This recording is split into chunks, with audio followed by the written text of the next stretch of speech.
mensual de su trabajador y ya no el 4%. Bueno, y para hablar justamente de esta nueva ley de promoción agraria y hacer un balance del año, estamos ya con el ministro de Agricultura, Jorge Montenegro, a quien le agradezco por acompañarnos esta tarde, ministro. Y en principio, entender un poco qué es lo que va a pasar con esta ley. Había habido un consenso, digamos, entre todas las fuerzas políticas en el Parlamento disuelto, se llegó a aprobar, pero por los hechos ya conocidos, esto quedó en el aire. ¿Va a salir esta nueva ley a través de un decreto de urgencia? Bien, gracias, Omar. Como bien lo mencionas y el antecedente de esta presentación, se ve cuáles son las ventajas que estaríamos logrando con este decreto, con esta ley que fue aprobada en su momento por el Congreso, pero que no llegó por la autógrafa correspondiente. Por lo tanto, se ha hecho una evaluación, se viene trabajando una propuesta para llevarlo al DEU, y los mayores consideramos elementos para poder hacer esto viable o posible es estas mejoras sustanciales que hoy día, en este caso el agricultor, en este caso el trabajador agrario, vendría a mejorar en sí. Por ejemplo, las vacaciones de 15 días se pasan a 30 días, igual como cualquier trabajador en general, ¿no? Otro tema tiene que ver con el despido intempestivo que puede haber. Tiene 45 remuneraciones promedio con la ley anterior, o esta ley vigente, perdón, y pasaría a 360 remuneraciones, bastante potencial. El caso de salud de 4% pasa a 6%. En el caso de la remuneración propiamente dicha, de 36 y puntos pasa a cerca de 40 soles. Y en general lo que se busca es mejorar las condiciones laborales de nuestro agricultor, de nuestro productor, de nuestro trabajador. Ahora, ¿cuándo más o menos estaría saliendo este decreto de urgencia? Algo que precisar, si me disculpas, sí. Omar, el sentido de esta norma como tal, lo que se tiene que ver también es el anticipo. Como repito, el 2021 fenece o concluye esta norma. Sin embargo, se preguntan siempre, ¿y por qué aprobarla ahora en el 2019 si todavía falta un par de años más? Sin embargo, hay que entender que tenemos que trabajar con predictibilidad. Hay que entender que las mayores agroexportaciones que hoy día tenemos, y que a la fecha tenemos cerca de o más de 7.500 millones de dólares, ingreso promedio anual, esto ha sido o ha permitido que esta norma, que hoy día tiene vigencia hasta el 21, tenga una complementación a 10 años más. Tal es así que hoy día tenemos competencia. No solamente el Perú tiene áreas expuestas para poder seguir invirtiendo, sino también hay una suerte de atracción. En caso de Colombia, Paraguay, que podríamos tener mejores condiciones. Entonces, mantendrían la fecha, ampliarlo hasta el 2031. Exactamente. Entonces, lo que sí buscamos es una predictibilidad, porque los cultivos de exportación no es que hoy día siembro y dentro de un año estoy produciendo. No, mayormente son por encima de 2 años, y esto lograríamos tener en consideración para que esta norma como tal se pueda aprobar este año, ¿no? Y en este decreto de urgencia, digamos, ¿se respetaría lo que ya se había aprobado en el Parlamento, o el Ejecutivo, su sector está planeando hacer algunas modificaciones a la ley aprobada y que no llegó a tener la autógrafa? Hoy día la evaluación que se tiene es tan similar como lo que se aprobó. Estamos ahí todavía revisando unos artículos adicionales que podrían dar esa consideración ya a nivel de Consejo. ¿De qué tipo? Pero por ejemplo, en el caso del tema que tiene que ver con el incremento de salud, ¿no? Se está buscando un mecanismo como poder equiparar más adelante al 9% promedio, pero sin embargo todavía hay cosas por hacer. Estas mejoras sustanciales que se están dando a favor de este trabajador agrario va en ese beneficio. Entonces, por ahí el trabajo y darle esa potencialización en verdad es efectiva, toda vez que ya tenemos cerca de 500.000 trabajadores formalizados, con una remuneración por encima, en promedio, de la mínima vital. Entonces son ventajas que de verdad hay que seguirlas fomentando. Si hacemos una comparación hace 15 años atrás, por así decirlo, los ingresos de divisas por el tema de agroexportación estaban alcanzando los 500 a 600 millones de dólares. Hoy en día estamos superando los 7.500. El próximo año nuestra meta está por encima de los 8.000 millones, y al bicentenario llegar a los 10.000 millones de dólares. Pero en el caso de las modificaciones que implementarían en este decreto de urgencia, tendría que ver principalmente con el pago que hace el empleador a salud, es decir, ya no 6%, sino sí, pero el 9%. más adelante, no es inmediato, más adelante es un trabajo que se está evaluando, analizando, y esto es bueno mencionarlo porque la idea es trabajar y hacer un esfuerzo conjunto. Sin embargo, consideramos que esta norma está analizándose para que pueda encajar en un DU, ¿no? ¿Cuándo más o menos podría estar saliendo el decreto de urgencia? Posiblemente los siguientes días, la siguiente semana ya podremos efectivizar esta norma. Ahora, me mencionó justamente que tiene que ver con este tema de la predictibilidad justamente para las inversiones, la importancia de esta norma, pero también justamente queríamos saber cómo avanzan los grandes proyectos de irrigación. Hemos escuchado tantas veces que hay espacio, hay tierras, sin embargo, por razones políticas, por temas de gestión, incluso ya por los conocidos hechos de corrupción, muchos de estos grandes proyectos lamentablemente se han paralizado. ¿Qué se viene en cuanto a inversión en el sector agrario para el 2020, ministro? Gracias. A nivel del Ejecutivo tenemos 16 proyectos emblemáticos, 16 a nivel de a nivel nacional, de los cuales 2 de ellos ya están en marcha. Llámese el proyecto Chayimochi, que podría incorporar más allá de 100.000 hectáreas aproximadamente, y lo que es Majesigua 2, con 38.500 hectáreas. Estos 2 proyectos hoy en día se encuentran paralizados, en el caso de Chayimochi por un tema de Odebrecht. Y sin embargo, tenemos ahí una dificultad en la medida que hay una obra, de la presa Palo Redondo, cuya ejecución está en el orden del 70%. Y lo que sí es bueno mencionar que en la medida que pasan los días o meses o años, esta presa, esa estructura se puede ir deteriorando, razón por la cual hay que hacer un diagnóstico, un saldo de balance para ver la situación actual y sobre la marcha actuar. Sin embargo, hay una propuesta de adenda que tiene que hacer el gobierno regional, elevarla al Ministerio de Economía y Finanzas para ver su pertinencia, y consideramos que esto sería un primer elemento a considerar. Nosotros hemos hecho una propuesta, estamos trabajando con el gobierno regional de La Libertad y con el gobernador expresamente, a efecto de darle una celeridad, porque ya tiene más de 2 años paralizado. Pero Odebrecht seguiría, digamos... Bajo ninguna naturaleza, ya hemos dicho, la corrupción, hay que hacer una confrontación total contra la corrupción, nada que ver, esa es una decisión que se ha tomado como Ejecutivo y quien lidera es el presidente de la República, y en ese sentido estamos diciéndole, señores, nunca más corrupción, y por lo tanto nosotros damos sentido la posibilidad de poder hacer un acuerdo con el gobierno regional que nos la pueda hacer esta obra para nosotros poder hacer un saldo de obra y lanzarla como si fuese un Estado-Estado. Experiencia ya hay con los panamericanos y eso aceleraría tremendamente. Pero en este caso, ¿cómo haríamos? ¿Tendríamos que expulsar a Odebrecht, que es titular de la concesión? Lo que pasa es que hay que hacer una caducidad, que puede ser unilateral o por el acuerdo de las partes, pero eso tiene un proceso. Ya. No vamos a esperar, ese proceso puede ir por cuerda separada, en tanto nosotros podemos trabajar que se nos ceda el proyecto y sobre la marcha empezar a activar y agilizar la retomación. ¿Se han establecido plazos, digamos, para lanzar este proyecto, esta concesión? En ese sentido estamos ya a puerta de finalizar este año, sin embargo los primeros meses esto ya se estaría consolidando. Nosotros estamos trabajando ya una propuesta, un cronograma para ver el mecanismo del Estado-Estado a efecto de poder acelerar. Repito, el mayor enemigo de una estructura, en este caso esta presa que tiene un avance del 70%, es el tiempo. Claro.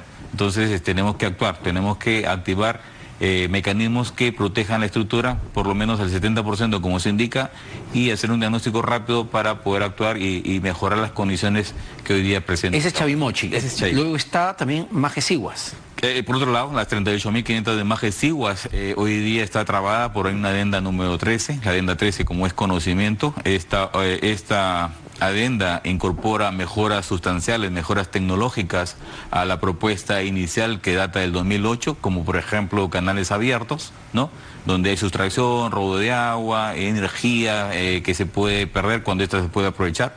Este cambio tecnológico sería de un canal abierto, por así decir, llevarlo a tubería presurizada, donde el tema de la energía estaría siendo un beneficio asociado a la estructura que se... ¿De cuántos millones estamos hablando entre ambos proyectos? Más o menos, entre ambos proyectos superamos los 1.000 millones. 1.000 millones de soles. Claro, pero puesta en valor en cuanto al área a beneficiar, estamos superando los 100.000 hectáreas, 120.000 hectáreas aproximadamente. Entonces, estas 2 obras están paralizadas y como Ministerio de Agricultura y como Ejecutivo ejecutivo estamos impulsando, porque estos son regionales, no están dentro de la competencia sectorial, son regionales. Sin embargo, estamos trabajando, impulsando y ayudando para que poder destrabar y empezar el próximo año a agilizar este tipo de proyectos que son de trascendencia nacional, ¿no? Claro, y ahí también está, digamos, íntimamente vinculado al proceso de reconstrucción del norte, ¿no? La famosa reconstrucción con cambios, que lo que hemos visto en los últimos años ha sido una serie de retrasos. Ha habido un cambio efectivamente ya en la cabeza de la Autoridad para la Reconstrucción. Me parece que va a haber un cambio de metodología de cómo se ha estado llevando esto, pero ya en su sector, porque su sector tenía, digamos, partidas importantes en todo este proceso. ¿Qué se está avanzando? ¿Qué se va a hacer para el 2020? Bien, gracias por la pregunta. Aquí hay que separar dos cosas. La reconstrucción, si bien es cierto, es la denominación que tiene el plan general que fue aprobado en el 2017. Sin embargo, tenemos reconstrucción, que como concepto se maneja recuperar el servicio que fue afectado como consecuencia del fenómeno del Niño 2017. La otra parte es construcción o prevención. Y aquí estamos nuevamente para diferenciar dos cosas, porque lo que es prevención obedece a trabajar, y que ya se viene trabajando un plan integral que tiene que ver mucho con los cauces de los ríos, donde tenemos tres componentes grandes. El primero tiene que ver con la forestación, reforestación y pérdida de suelos, que al final va a la cuenca y hace arrastre sedimento y pierde capacidad hidráulica de los cauces o los ríos en este caso. El segundo componente tiene que ver mucho con estructura de laminación. ¿Qué es una estructura de laminación? Esta es una estructura que se construye y retiene los caudales que nos hacen daño, los caudales que promueven el desborde y afectan a la población, pérdida de vidas humanas, bienes expuestos y en general. Entonces ahí esa estructura de laminación es la que ayuda, y es un segundo componente. Y un tercer componente tiene que ver mucho con lo que son defensas ribereñas. Si hacemos la sumatoria, la idea es mitigar el riesgo por inundaciones. Igual concepto manejamos en el caso de las quebradas, como por ejemplo las que se están aquí en la cabecera del río Rima, ¿no? Y la otra parte es también el drenaje pluvial, que en este caso no es mi sector, sino es el Ministerio de Vivienda, Construcción y Saneamiento quienes velan, pero ambos se ve de una manera integral. Y para eso hoy en día contamos con un presupuesto de más de 5.000 millones de soles que en su sector, así, solo en su sector, en lo que es prevención o construcción. Okay. Parte es agricultura y parte lo que es vivienda. Y aún estamos trabajando, y más o menos entre febrero tenemos ya los perfiles, porque hay que recordar, al hacer obras nuevas, su tránsito es un régimen regular, enviar TPS, lo que tiene que surgir, y por lo tanto el procedimiento como tal tiene que llevarse a cabo.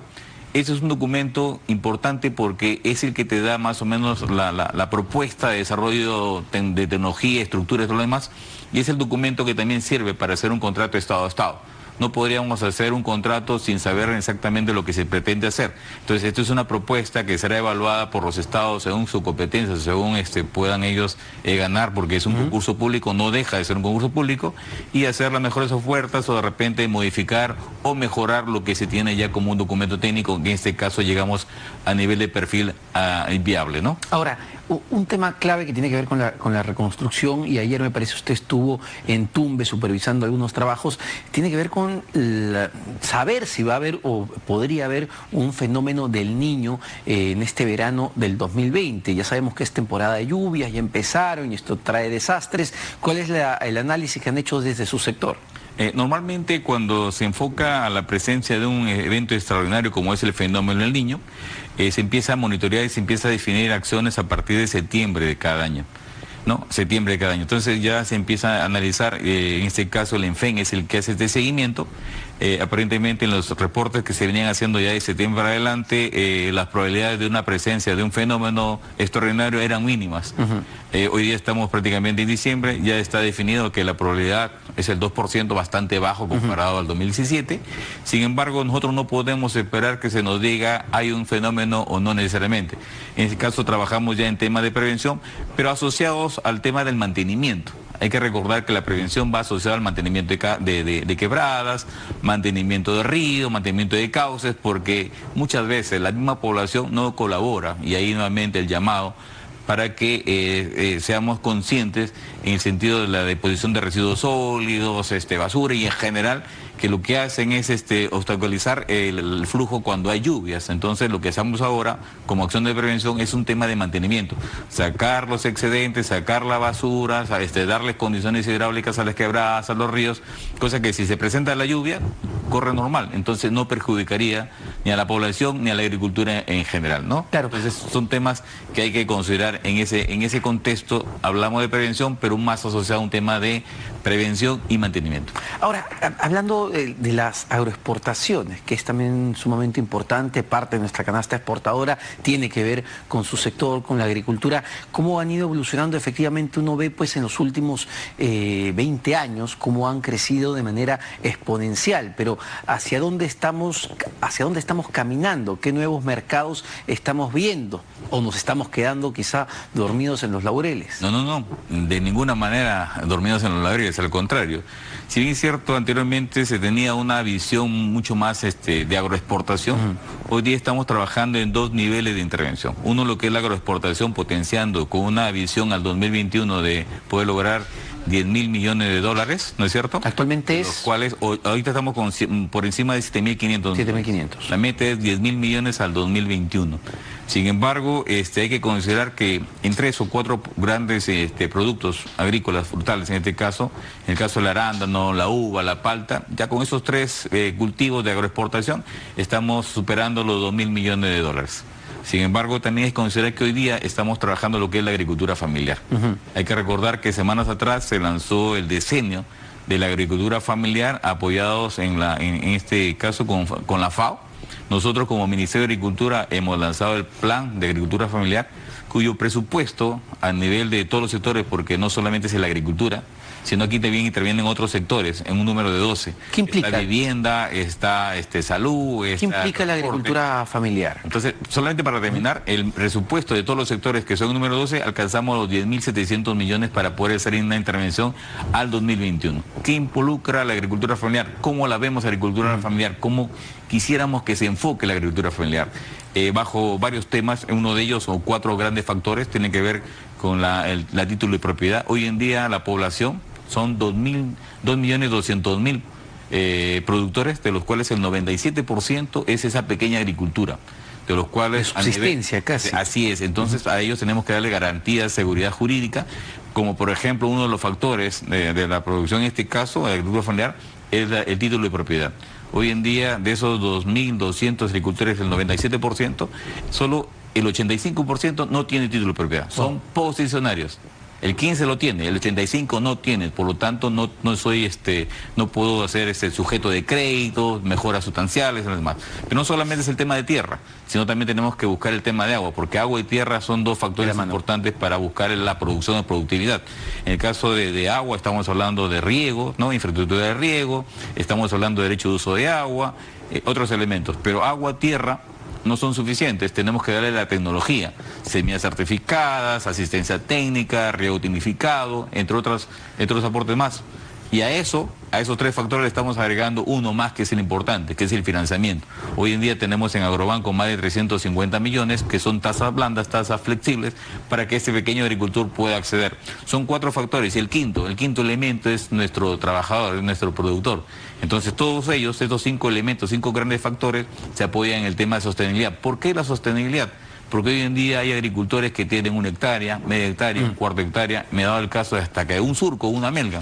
Entonces, si lo vemos de esa manera, pues nunca van a poder desarrollarse y necesitamos darle asociatividad, conectividad y comercialización. Si hacemos todo eso, ese es el concepto que manejamos hoy día para que este pequeño agricultor con una visión de productor tenga otra visión complementaria, que es en este caso la de desarrollarse, ¿no? y buscar un tema de una visión más empresarial. Perfecto, ministro, muchas gracias, muy interesante todo lo que estamos hablando sobre agricultura, sin duda uno de los sectores más sensibles, de ellos depende, de la agricultura depende la vida de más de 2 millones de familias en el país. El ministro Jorge Montenegro. Nos vamos a una pausa, no se vayan, venimos con más en Economía para Todos.